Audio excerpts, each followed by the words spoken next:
My name is Mark Burrick, and we got Brandon Joyner here joining us, and it is his race week.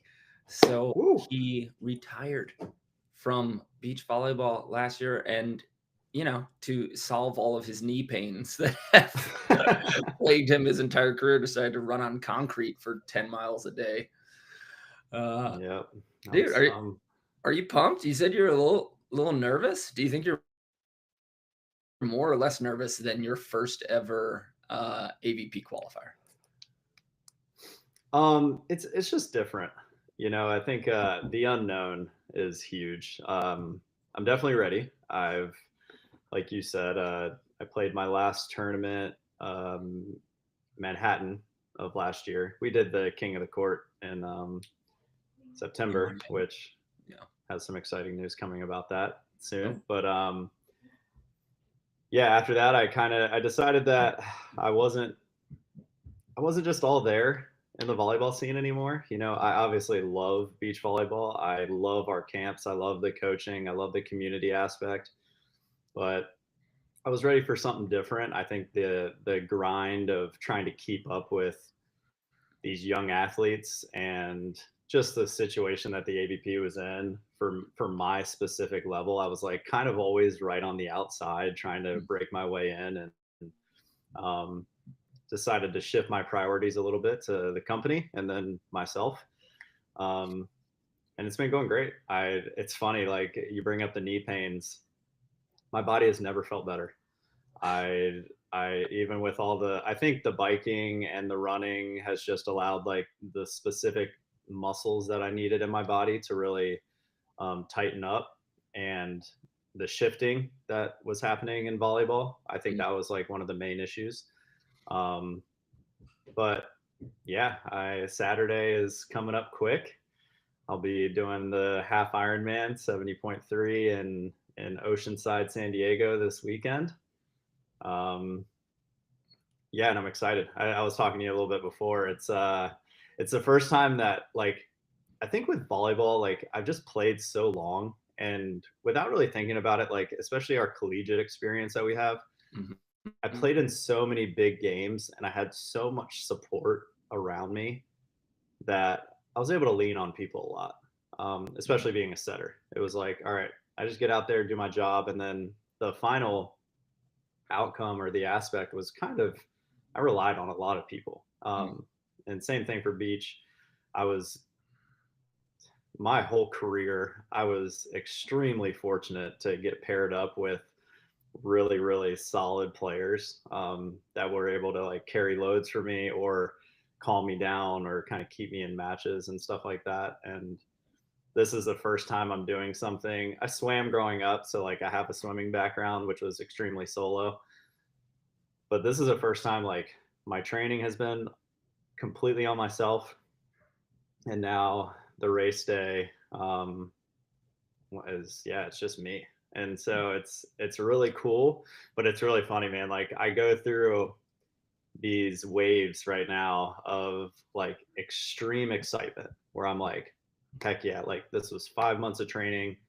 um I'm ready to put my foot on the gas and see what I got, and like just see what the outcome is. I plan on doing a couple of these, and I mean, see how it goes in my life. I don't want to predict too much, but with how expensive this damn bike is, I have to do a couple races just to like You bring thought down bring. Possibles and Wilsons were expensive. I know, yeah. So I definitely plan on doing a couple, and I'm definitely going into this one of seeing where I'm at and just like enjoying the experience. But yeah, I go through these moments where like I'm extremely excited. I'm like, heck yeah, it's time. Like, let's do it. Like, let's let the dog eat. Let's see what happens. And then 30 minutes later, I'm like, oh my gosh, like I have to bike for close to 3 hours. Like, what am I going to be okay? And um, but it's really cool. I've had a lot of really, really cool support during this. I have like a group of friends here in Hermosa that are also doing the race with me, Cam and Rachel. who have been awesome. Like we've kind of just been like keep in touch on with each other of how our training's going. I have a coach that has been writing my workouts for me, so I feel prepared in that sense. And then like really cool. I have one buddy named Chris that lives here that's done a couple triathlons. Another guy, Dom, Jenya's boyfriend, Mm-hmm. who has done a couple. And then from camp, Tom, uh, Yeah. Tom Flaherty, who's a freaking stud. Like I knew he was good, but like I had him send me like his times a couple weeks ago, and I was like, holy cow, like you're a beast. Um, and so anytime I've reached out to anybody, I've gotten really, really cool answers and kind of really good advice. And um, yeah, dude, it's fun to do something different. Mm. And one thing that I've loved, and I think beach volleyball players can understand this, is it's been so nice doing something that I don't have to rely on anybody else. Like if I wake up at 8 a.m. and I don't have a super busy day, I can do my workout. If I have a really busy day and I need to wait until 7 p.m. to do my run or my bike or whatever, I can do that. I don't have to search for 3 people to get out on the sand with me and coordinate times and coordinate all this stuff. Um, so yeah, it's been pretty cool. I'm extremely happy with it. Yeah. Yeah.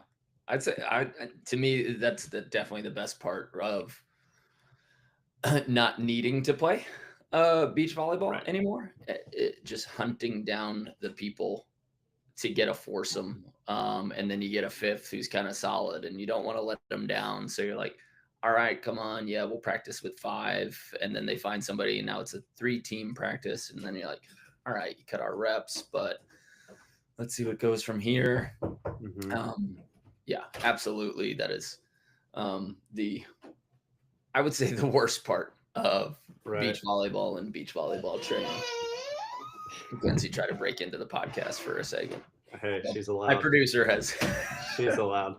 Producer / security guard has removed her. Yeah. Shoot, I was gonna say something, but it slipped my mind once I started thinking about Mackenzie. But yeah, I think and this is where I was going. I think one of the things that it's definitely a mental thing, definitely something I was battling with. I don't know if you went through the same thing, but especially with how much we are involved in the sport, Mm-hmm. and just with our tenure of playing volleyball, I was extremely scared to step away. Like, I didn't know there were really deep battles that I had with myself of like, are you going to be forgotten? Like, is it going to affect the company? Like, and I think I was able to get over that pretty quickly, because we are still so involved. And now I'm doing probably what I love even more than playing is coaching, as giving back. I'm able to put more energy into developing more opportunities for people in California. I'm able to go to these camps and feel extremely refreshed. Where like before it was like, okay, I'm training all week and then I'm flying out to some random city to coach, and it's like trying to balance that, not trying to burn out. But it's been really cool. Like when I'm out on the court, I feel great. I'm watching these players that can do way more than I could, and now I just get to pass on the information that I've learned over the years and watch them actually be able to do it, which is really fun. And then when I go to the camps, it's like I'm getting back into that like super heavy coach period where in 3 days I get to help somebody become a different player. You can see their confidence come back, and there's absolutely no weight on my shoulders anymore with that. So it's been a great, I think it was a perfect switch up. I'll still, like, once I'm done with this race, I'll hop into our Monday Night Kings and Queens. I'll start playing again at camps and do stuff like that. So I'm not done playing, but yeah, competing and traveling and being a part of the circus Yeah, I'm okay with leaving that part behind. So Yeah. yeah. It's so interesting. To me, like the I don't know why I just started thinking about the difference between coaching beginners and intermediates and then the pros. The level of energy, it's like a different type of energy Hmm. that you bring to beginners and intermediates where you're trying to fix gross skills and everything is really obvious, but you're also so energetic in entering the next ball because there's more errors. So like as a coach, you need to keep everybody moving on the court and making sure that everybody gets reps. And then we go in like I don't know if you know, but I'm coaching Jake and Ian on Wednesday versus you, Logan and Hagen. Oh, I did not know that. That's awesome. Yeah. Fun. So Ian Satterfield and Jake Urrutia want me to just take a look at their game before the qualifier. And when I'm working with like Matt Hazel at the camps, and I'm looking at Ian, and I got to see Wyatt Harrison in some of our drills. He did a great job coaching, by the way. The You have to wait to see like 10, 15, 20 reps in order to find this little tiny thing. So the level of like mental focus, you're just hunting, hunting, hunting. Uh, where so that's a different energy than seeing something big and then saying like, okay, let's rep out and let's find what cue you need to get this for the beginners and the intermediate players.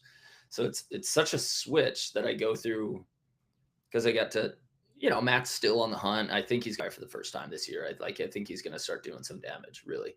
Hmm. And the difference between finishing with an intermediate or beginner group at our camp and then starting to work with the pro level guys right after camp, it's such a different hunt for what's going right and what's going wrong. Um, and it's just so interesting because we did an hour and 45 minutes of high lines with him and Steve Stacy from Naples. And it's just number one, you got to execute. You have to put in a 2x2 foot box.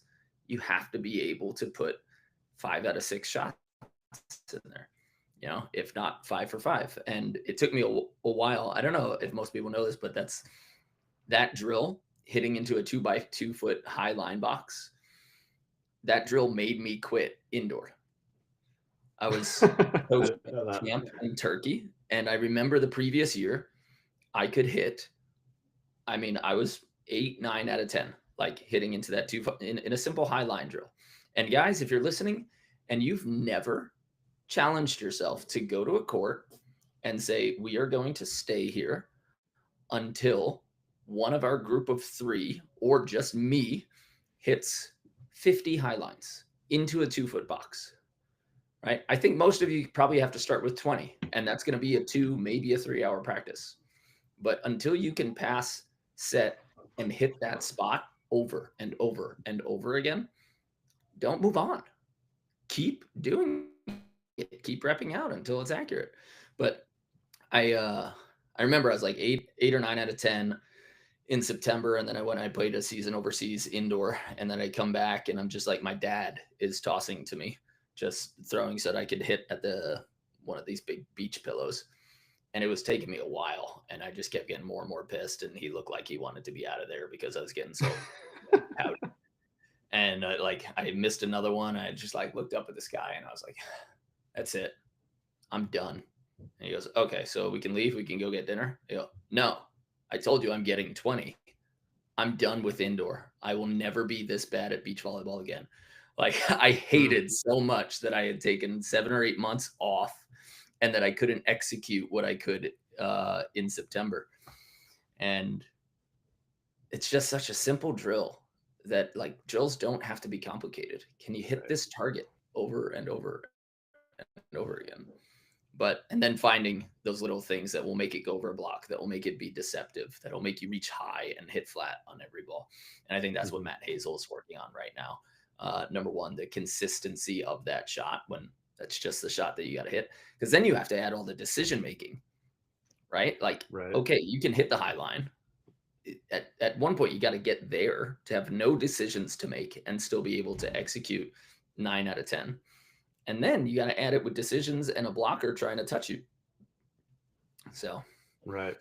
Yeah, I think kind of going back to what you said about the different mindsets as a coach, I think one of the big differences is that beginners and intermediates are so hard on themselves, where like they expect every single play, like especially when they're learning something new. I kind of experienced this in New Orleans a little bit with a couple guys, and I got a really cool text like a couple days ago from a guy that like went home after camp, and he was like, I'm not gonna lie, when I left camp, I wasn't 100% sure if I got better, but now that I've gotten home, I can feel it all.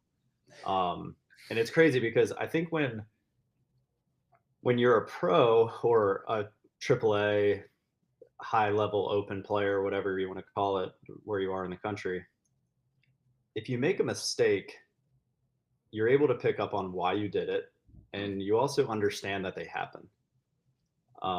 But when you're working with beginners and intermediates, it's almost like if they miss something, a bomb blows up, and they're like, "Oh no, like I'm terrible." And it's like I've had this conversation at camps a lot, and I think it can go a long way. It's like if you're working on this high line drill, and the first day you go out, you're the mark that quit indoor, and it takes you 2 hours to hit 20 high lines in this box, sometimes 3 hours. Like I think working in numbers is a little bit easier. Let's say like you give yourself 10 opportunities, and the first time that you do it, maybe you get 0, like 0 out of 10, and you're like, okay, that's my level.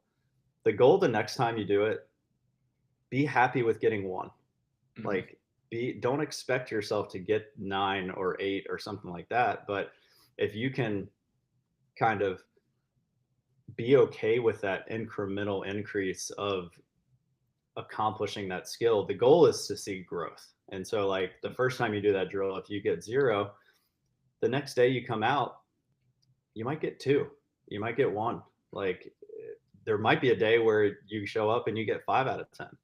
The next day you might show up and you get 3. Like there's going to be some things, but you're just hoping that consistently over time, you're able to increase that number.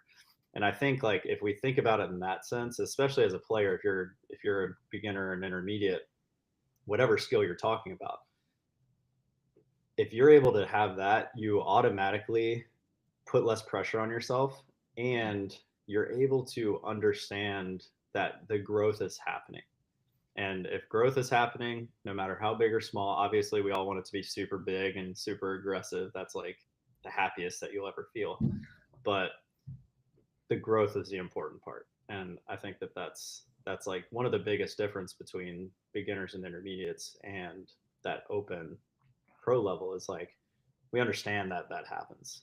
Mm-hmm. So and we've all been there. We've all like right. wondered what, for me, it was wondering what Todd Rogers' hitting percentage was. Like, how many times out of 10 is he getting this? And our online members this week, their challenge was to choose. And there's another thing about your goal setting. Like, if it is the 2x2 foot box and you start at 0 out of 10, for a lot of people, that becomes demotivating when they're at 0 out of 10. So you have the choice, like open it up to a 4x4 or an 8x8 box. And then once you do, if you show up 2 or 3 days in a row and you hit it 8 out of 10, now we shrink the box, right? Reset your numbers and say, okay, well, what's my percentage of hitting a 4x4 foot box as a high line? And so the goal setting becomes so important, and it needs to be achievable. It needs to be like motivating, and you have to figure that out. So our online members right now, they should have submitted all of their videos, but it was standing float serves, and they got to choose between 2 court maps. One of them is when the court is divided in quarters, or they could divide it into eighths. And their job was to see how many serves it took them to get around the world. So if you chose 8 spots, right, then you have to hit all 8, and you can't move on until you've hit that spot. and you can't accidentally hit any spot. And so you have to work your way around twice. For the people who are choosing the quarter of the court, you have to work your way around the court twice. And just standing float serve locations. So that we're for our online members right now, we're just setting a baseline saying, guys, I don't really care about your score today. Over the next 5 weeks, when we fix our serving, like this is the progression that we're going to get to, and we're going to increase it 2 or 3, right? You're going to have 2 or 3 less serves to get around the world in that drill. And that's a drill that I did with my kids in Sweden too, the juniors club.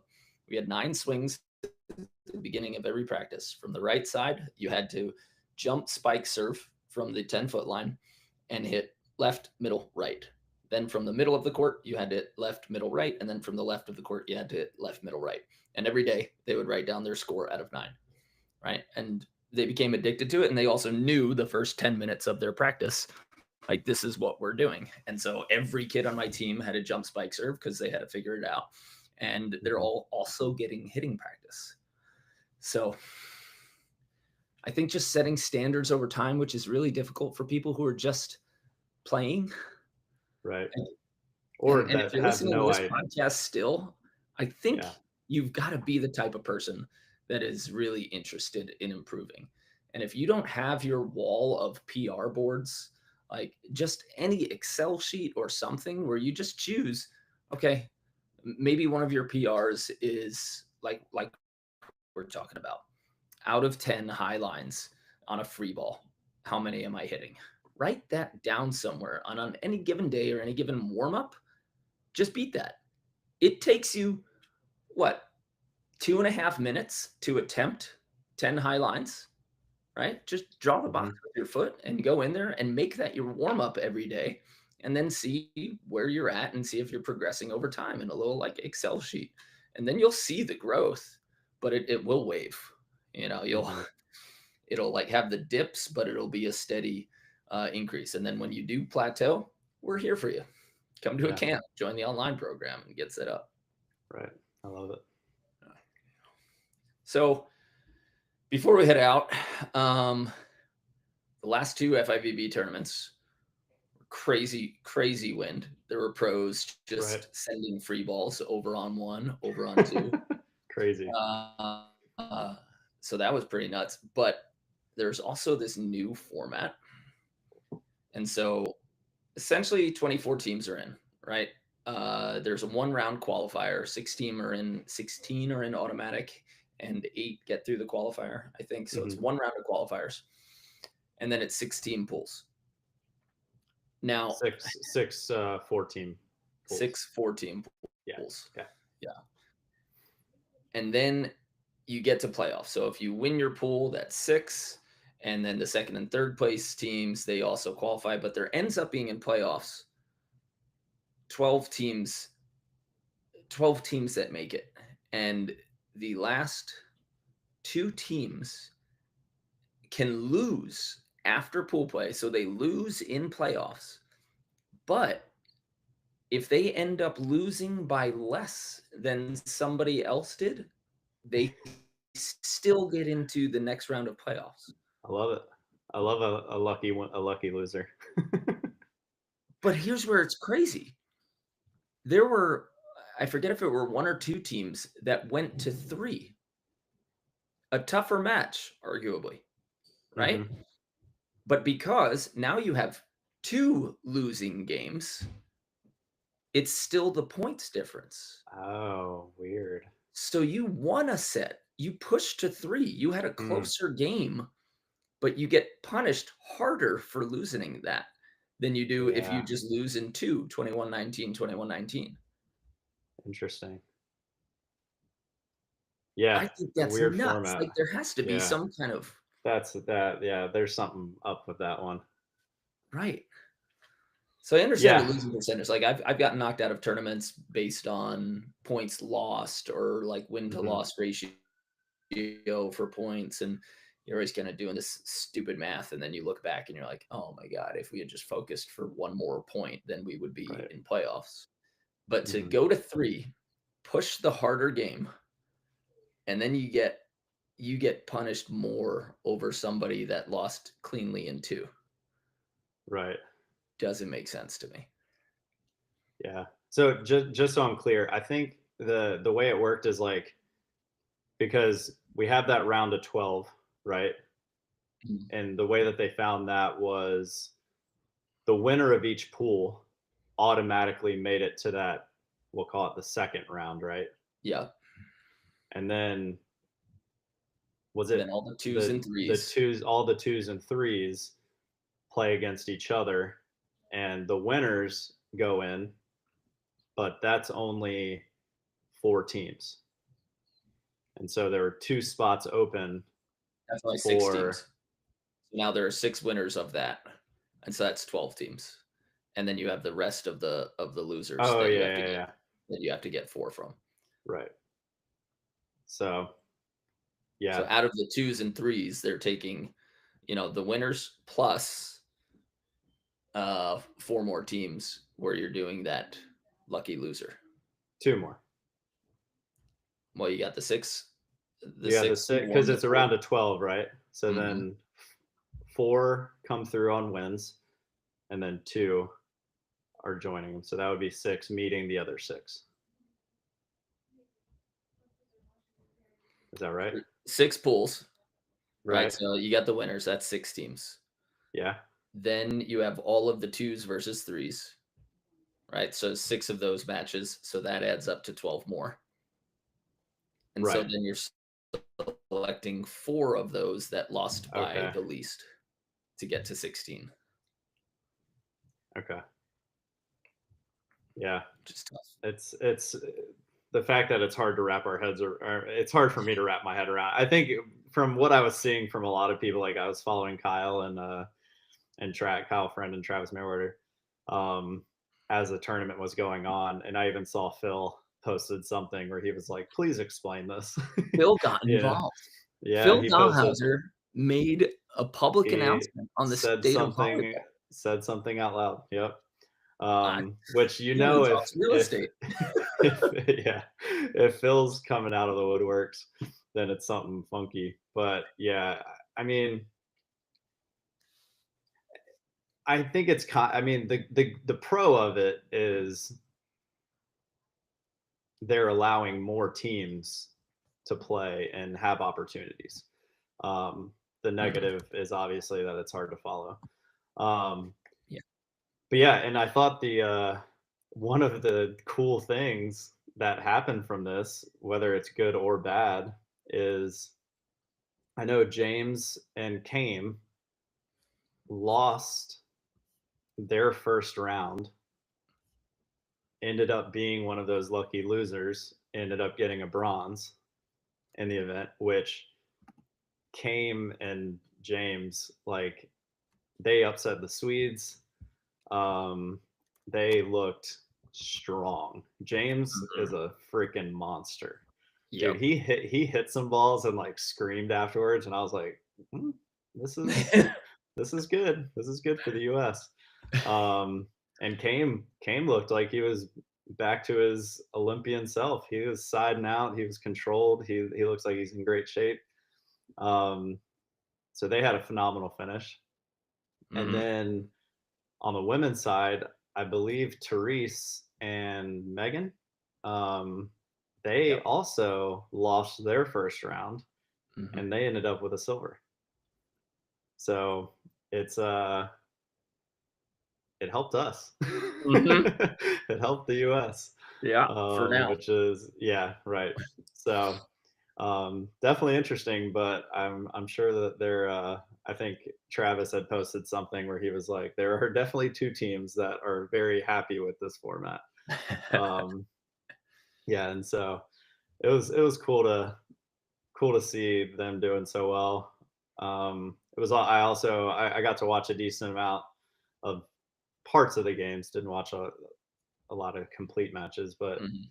um, looks like Molly's showing up again. Like they had a family outing in Mexico with her and James, where James got a bronze, and then I think Kelly and Molly ended up taking a fourth. Um, but it's cool. It's cool to see her. I know we talked about her on one of the last episodes. it's cool to see her getting that opportunity, and once again showing up to an Elite 16 as somebody that fell into a partnership, because I think Sarah Hughes is out this year with recovering from an Achilles injury. Mhm. But once again, showing that she deserves to be out there, it's awesome to see. Yeah. And just good people too. So it's fun to watch that. Cool. Well, we got to Yeah. wrap it up. We got to go work with our online members. They had some drill responsibilities last week where they had some videos to watch for float serves, and again doing those mapped drills, basically target practice. And we're going to start getting into teaching them how to jump float serve. And from this camp in the last couple of weeks, we've had a few more people sign up for our one-on-one program, which is 3,500 for the year, and it's an all-inclusive camp and class package. So if you're in Hermosa or you're planning on coming to more than one camp, you also get 12 private lessons with an elite coach. Right now, it's me. Then we're going to add Brandon and Logan as well as the program grows. So you get a year of tutoring from a person who has played AVP, FIVB in private video lessons, where we're guiding you through the program, guiding you through your year. But we've got a few more signups from this camp that happened in Las Vegas. It was really awesome. Crazy that less than 25% of the people who came to the Vegas camp were actually from the Vegas area. Everybody flew in. So that was really People cool to live in see. Vegas. It's like, why do we Dude. bring these camps to the people if they don't come? Yeah. Right. But it was great. It was great. That's awesome. I love it. Yeah, and just a little announcement. We've got a lot of camps coming up. We're finalizing going back to Punta Cana, Dominican Yeah. Republic. We finally got our contract signed, and booking link is available, so that will be going live soon. Yeah, and we're also talking to some other locations and getting ready to host a little bit more 7-day camps next year. Got hit a little hard this year with the hurricanes coming to Florida, but it looks like we're going to be going back to Miami, and then we're also going to try to get back in St. Pete, go back to our original home, and run an event there again. So Love that. keep your eye out for some week-long events if you want to come vacation with us as well as get better. Mm-hmm. And then in the more near future, we have Oklahoma City coming up April 4th, Scottsdale, Arizona, April 11th, Austin, Texas. We have a 2-day camp, Friday and Saturday. And then we have a Kings and Queens tournament on Sunday, May 4th. So you can sign up for 1 or 2 days of the camp, and you can separately sign up for the tournament. So if you're in Austin and you want to play some ball, be ready to come out the weekend of May 2nd. And then for me, back home to Long Island, May 30th in Long Beach, New York. We're also running a camp in San Diego that is really close to sold out. So if you're in San Diego or you want to go there, we'll be at Wave Beach, Matt Olson spot, May 30th in San Diego. Like I said, we have very few spots left, if any, right now. And then Virginia Beach, June 20th, and Milwaukee, June 27th, with Bend, Oregon, our Seaside Tune-Up tournament, or Seaside Tune-Up Camp, July 25th. And Santa Rosa, we got a bunch of people who are signing up for Santa Rosa, California. I've never been there, so I'm excited to head up to the northern part of California. So I bet we get a lot of people from San Francisco come over to the Santa Rosa event. That'll be fun. Yeah. And just one last little announcement. If I've had I don't know why, but I guess money's tight these days, but people have been reaching out about discounts for camps. If you're looking for a discount, the easiest way to get a discount is by joining our online programs. So not only do you get all the courses and workout programs, mobility programs, online videos and interviews that we've done with people in the past where they share their knowledge, our basic offer, which is just access to our courses, $25 a month also gets you 5% off on all camps, 3-day Mhm. and 7. And then our elite version gets you 15% off. And along with that elite option, not only do you get all the content, but you also get the live meetings every week with Mark, like he's just getting ready to hop on. And then, of course, we have our top version where um, all of that stuff's included. You just get to come hang out at camp. I know we have a couple people on that right now, and they're showing up to us and hanging out. Donnie was in Vegas this past weekend. He's a part of our league here in Hermosa. And he's been traveling around the country with us, getting to see a couple cool venues, cool beaches, cool towns. And I know he's loving it. So Yeah. cool It's fun. opportunity. I feel like our community is growing and thickening, and we get to meet all these players in the different towns and different cities. And then today, somebody who signed up for the pro membership, I was like, oh, I know somebody else who was on our program in San Diego. I'm going to connect you with him right now. And so they're going to start drilling and repping out together. And so like now we're able to connect these players who are learning the same stuff and on a path to actually improve. And we're connecting them in all their different places. So Yeah, it's really awesome. It's I getting love like it. thicker, better, even more community. Yeah, and we're connecting people around the world, and we're getting to like give them the experience that we had as high level players, where you meet all these people in different cities because you went and traveled to that tournament and you needed a place to stay. But now we're starting that social process like even earlier in their careers, like when they're still intermediates and beginners. Now they're already meeting all of these players from different cities that they can connect and Yeah. travel with. So We should add that to the selling points. It's like unlimited couch surfing. Yeah, Oh, that's a yeah, great idea. yeah. Sign a waiver. Yeah, sign Yeah. a waiver. All right, Cool. time for me to go, coach, and I will see you Wednesday. Logan and I'll Hagen see versus you tomorrow. Jake and Ian. Yeah. Yeah, we might have to put me and you have a little side bet. Ooh. I like that. Yeah, I don't want to compete tomorrow because they gotta send me some film so that I can see what's going on with their defense Sounds and like you're scared to me. it'll be a lot of side out. All right, we'll Yeah, do yeah. mini Okay, whatever, games dude. and Sounds we'll like you get some don't. cash Sounds on like it. you don't believe in your guys. Oh, I I worked with your guys for 2 years, if anything. know. Hey, thanks for the head start. I appreciate it. All right. All right. I'll see you tomorrow, buddy. Yeah, later. Bye, everybody. See you on the See sand. y'all.